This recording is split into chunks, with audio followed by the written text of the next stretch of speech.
France فلسطین کو تسلیم کرے گا۔ فرانسیسی صدر نے اعلان کر دیا۔ ایمانوئل میکرن کا کہنا ہے کہ مشرق وسطیٰ میں منصفانہ اور پائیدار امن کے لیے فرانس نے فیصلہ کیا ہے۔ فلسطینی ریاست قبول کرنے کا باقاعدہ اعلان UN جنرل اسمبلی میں ستمبر میں کروں گا۔ ہمیں فوری طور پر جنگ بندی پر عمل درآمد کرنا چاہیے اور غزہ کے لوگوں کو بڑے پیمانے پر انسانی امداد فراہم کرنی چاہیے۔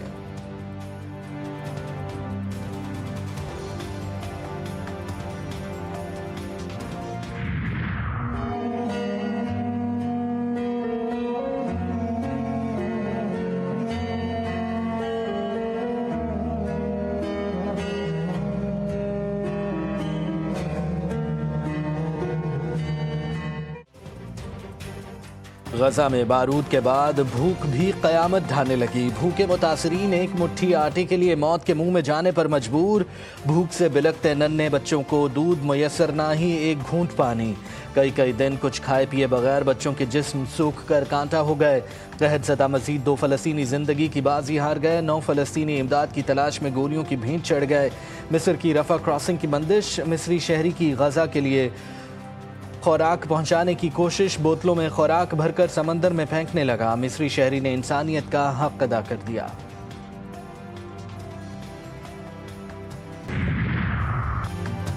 غزہ میں صہیونی فوج کے فضائی اور زمینی حملے۔ صبح سے جاری بمباری اور گولہ باری سے مزید 41 فلسطینی شہید، درجنوں زخمی۔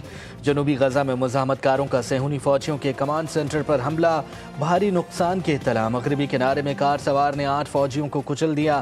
حماس کی اسرائیل سے جنگ بندی تجاویز پر رضامندی۔ اسرائیل نے جواب مثبت قرار دے دیا۔ نتن یاہو نے مشاورت کے لیے دوحہ سے مذاکراتی وفد واپس بلا لیا۔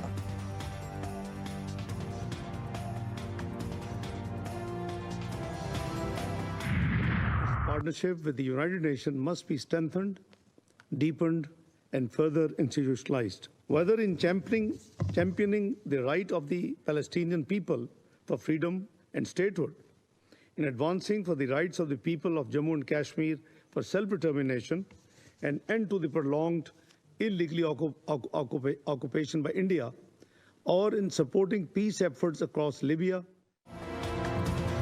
انسانی بحران سے نمٹنے کے لیے OIC اور اقوام متحدہ کا تعاون اہم ہے۔ چیلنجز سے نمٹنے کے لیے عالمی تعاون ناگزیر ہے۔ نائب وزیر اعظم اسحاق ڈار کہتے ہیں کہ مقبوضہ جموں کشمیر کے مظلوم عوام کو حق خود ارادیت دینا ہوگا۔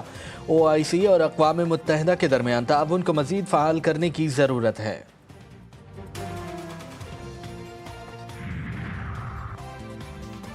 اسحاق ڈار کی آج امریکی ہم منصب مارکو روبیو سے ملاقات ہوگی۔ ترجمان دفتر خارجہ نے تصدیق کر دی۔ کہا پاکستان پرامن سفارتکاری پر یقین رکھتا ہے۔ تمام تنازعات کا حل مذاکرات کے ذریعے ممکن ہے۔ بھارت کو فیصلہ کرنا ہوگا کہ وہ کون سی پالیسی اپناتا ہے۔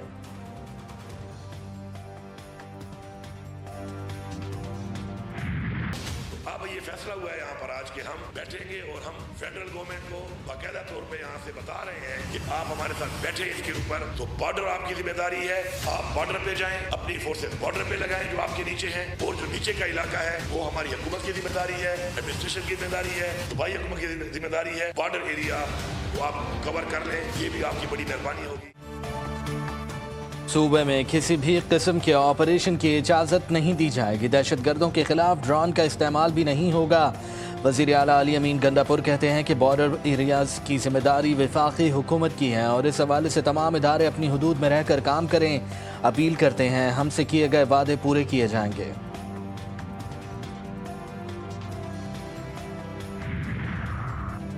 دہشت گردوں کے خلاف تمام وسائل استعمال ہوں گے۔ وزیر داخلہ محسن نقوی کا علی امین گنڈاپور کو جواب۔ سوال کیا ایک اہم صوبائی عہدیدار DI خان میں طالبان کو کتنے پیسے ہر ماہ دیتا ہے؟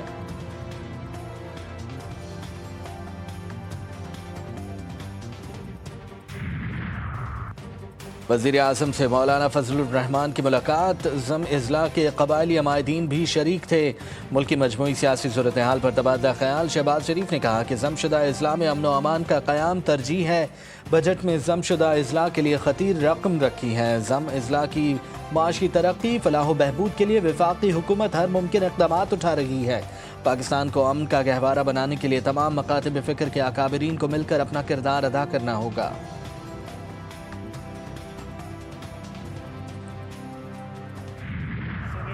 میں وہاں تو خود موجود نہیں تھا، لیکن میں نے الیکشن کمیشن کا بھی پریس ریلیز سنا ہے اور میں نے پوچھا بھی ہے، کوئی بھی ووٹ باہر نہیں نکالا گیا تھا۔ البتہ جو سینٹ کے الیکشن ہوئے ہیں وہ بڑے خوش اسلوبی کے ساتھ ہوئے ہیں، اور یہ سارے جو کینڈیڈیٹس تھے یہ خان صاحب کے فائنل شدہ تھے۔ 5 اگست کو دیکھو یہ خان صاحب کا اعلان ہے، خان صاحب ہی ریویو کر سکتے ہیں۔ فی الحال ان شاء اللہ تعالیٰ تحریک ہوگی، پرامن ہوگی، ہر جگہ ہوگی۔ ہمارے رہنماؤں کے خلاف کارروائیاں ہمیں دبانے کی کوشش ہیں، ہمارا مطالبہ ہے کہ صاف شفاف تحقیقات کی جائیں۔ Chairman P T I barrister Gohar نے کہا ہر جگہ پرامن احتجاج ہوگا، 5 اگست کو اسلام آباد میں نہیں جا رہے۔